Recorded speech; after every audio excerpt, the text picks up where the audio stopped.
El próximo hueso que vamos a describir es el hueso occipital. El hueso occipital es un hueso plano, impar, porque hay uno solo, que se encuentra en la cara posterior del cráneo, en la parte posterior del cráneo. ¿Sí? Si vemos esta imagen tenemos el hueso frontal, la sutura coronal, el hueso parietal, la sutura lamboidea y acá tenemos el hueso occipital en la parte posterior del cráneo. Este hueso occipital, al igual que el frontal, tiene dos partes. Una parte vertical, que forma parte o que pertenece a la bóveda del cráneo, que es la tapa que cubre al cerebro o al encéfalo, y una parte horizontal que va a formar parte de la base del cráneo, donde se va a apoyar el cerebro o el encéfalo en realidad. ¿Sí? Entonces, al igual que el frontal, que tiene una lámina vertical y una horizontal, este también tiene una parte vertical y una parte horizontal, y vamos a describir a cada una de ellas. Entonces, en esta imagen, estamos viendo una imagen del endocráneo, vamos a describir la lámina eh, horizontal del occipital. Como lo más importante que tiene esta lámina es el agujero o el foramen, porque en anatomía foramen significa agujero. Es el agujero o foramen magno. Este agujero foramen magno, por acá, por este agujero, pasa la médula espinal. Ustedes van a ver que la base del cráneo tiene varios agujeros o forámenes. ¿Sí? Acá ven estos más chiquititos por donde pasan nervios o arterias o venas, o sea, pasos sanguíneos. Pero el foramen magno, que es el más importante, es por donde sale la médula espinal, desde el cráneo hacia la columna vertebral. Por delante de ese agujero tenemos esa sería la primera, agujero foramen magno. Por delante de ese agujero tenemos a la rampa basilar del occipital. La rampa basilar se dirige hacia adelante y hacia arriba y termina articulándose con el cuerpo del esfenoides, que se toque está acá, que este hueso lo vamos a ver más adelante. O sea que tenemos el foramen magno o agujero magno, la rampa basilar o apófisis basilar del occipital hacia adelante que se dirige hacia arriba, acá se va a apoyar una arteria y hacia atrás vemos estas dos cavidades que son las fosas cerebelosas donde se va a apoyar el cerebelo. También vamos a marcar acá una pequeña protuberancia, protuberancia es algo que sobresale, en este caso hacia adentro, la protuberancia occipital interna. Esta protuberancia occipital interna coincide con la protuberancia occipital externa. La protuberancia occipital externa, la que ustedes se palpan en la nuca, la parte esa que sobresale o que se tocan más salientes de la nuca es la protuberancia occipital externa. A la misma altura, pero de adelante, tenemos la protuberancia occipital interna. Bien, estas son las tres partes que se ven desde el endocráneo del hueso de la lámina horizontal del occipital. Acá se los quiero mostrar en el cráneo. ¿Sí? A ver cómo vamos a hacer. Esperen un segundito, voy a correr esto. Ahí está. Acá se los quiero mostrar con el cráneo que tenemos ahí. Entonces, si yo lo miro así y miramos la base del cráneo, acá tenemos el agujero magno. Esto es de plástico de un muñeco, por eso está este tubito acá, ¿no es cierto? Pero acá tenemos el agujero magno. Esta acá donde está la chapita es la rampa basilar del occipital, porque el agujero magno, no sé si se aprecia, se dirige hacia adelante y hacia arriba, como una rampa, en este sentido, y termina en el cuerpo del esfenoides, articulando ahí. ¿Sí? Y hacia atrás, para atrás, acá tenemos la fosa cerebelosa, donde se aloja el cerebelo. Y acá tenemos, esta es la raya que marca la división, acá tenemos la protuberancia occipital interna, que coincide con esta protuberancia que tenemos por acá, que es la protuberancia occipital externa. A ver, esperen un segundito. Coincide con esta protuberancia que tenemos acá, que es la protuberancia occipital externa, que está a la misma altura que la protuberancia occipital interna de este lado. Es medio difícil explicarlo de esta manera, pero bueno, confío que ustedes lo van a poder también estudiar y leer desde su computadora. Ahora, ¿qué más? Entonces, desde el endocráneo marcamos la rampa basilar, el agujero magno, las fosas cerebelosas y la protuberancia occipital interna. La protuberancia occipital interna y externa estarían en realidad en la lámina vertical del frontal. ¿Sí? Estaría a este nivel, en la lámina vertical, la protuberancia occipital externa, del otro lado la protuberancia occipital interna. A ver si encontramos algunas otras imágenes. Espérenme un segundito.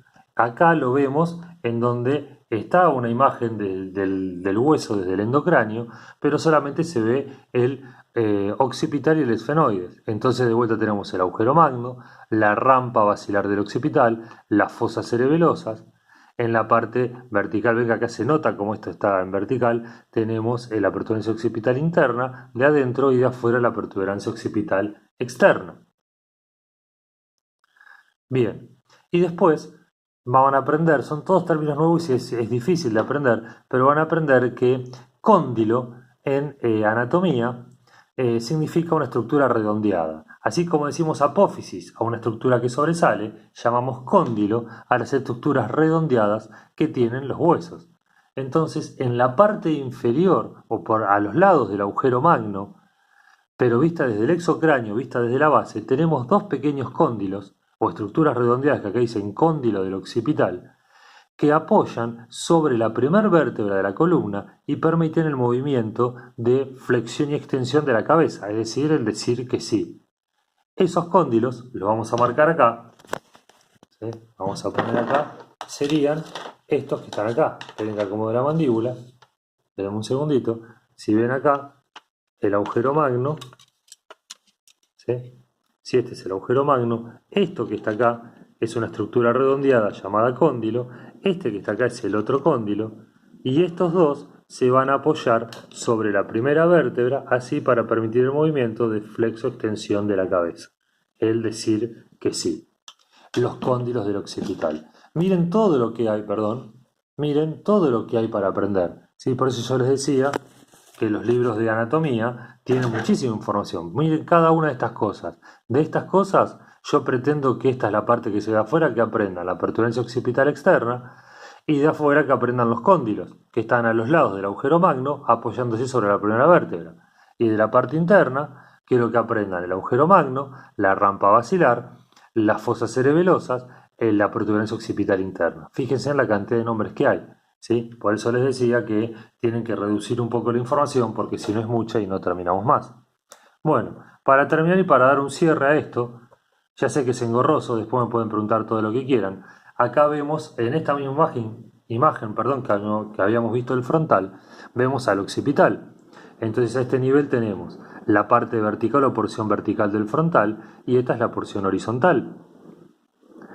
Bien, en la porción vertical que tenemos para marcar la protuberancia occipital interna, que está a este nivel, la protuberancia occipital externa, que estaría acá. Esta es la parte donde teníamos la fosa cerebelosa, donde se aloja el cerebelo.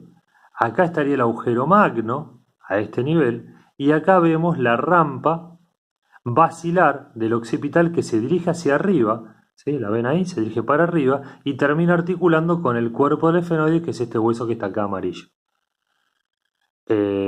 Bien, y eso es lo que tenemos que ver por el día de hoy. Entonces, si repasamos estos tres huesos, vamos a repasar en esta imagen, voy a acercar el celular para que tenga una imagen más clara, vamos a repasar. Miren todos los nombres que hay, pero lo vamos a achicar.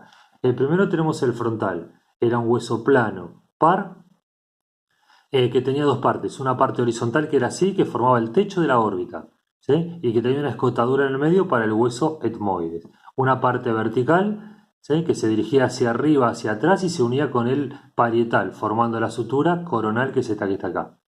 Y este es el seno del frontal, que era una cavidad llena de aire en el interior del hueso.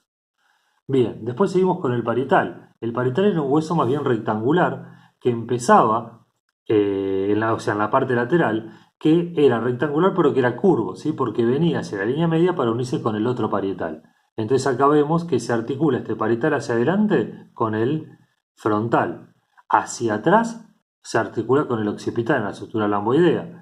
Y en la línea media, cuando hace así, a este nivel, acá justito en el medio, con la sutura sagital con el otro parietal. Hacia abajo se articulaba principalmente con el temporal, que es este que está acá rojo, pero acá tenía una estructura tipo escama, como la escama de un pescado, porque esta parte se solapa por sobre el, o se monta sobre el parietal. Bien, y después tenemos el occipital. El occipital se une hacia arriba a través de la sutura lamboidea con el parietal. Tiene una parte vertical donde teníamos la protuberancia occipital interna y externa, y tiene una parte horizontal donde teníamos la fosa cerebelosa, se alojaba el cerebelo, el agujero magno por donde pasaba la médula espinal y la rampa basilar del occipital que se dirigía hacia arriba, hacia adelante y terminaba articulándose con el cuerpo del esfenoide.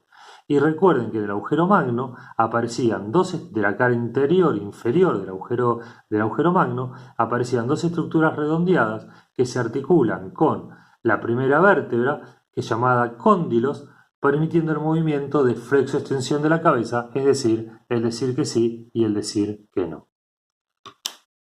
Bueno, con esto terminamos estos tres primeros huesos, después continuaremos con los huesos que siguen.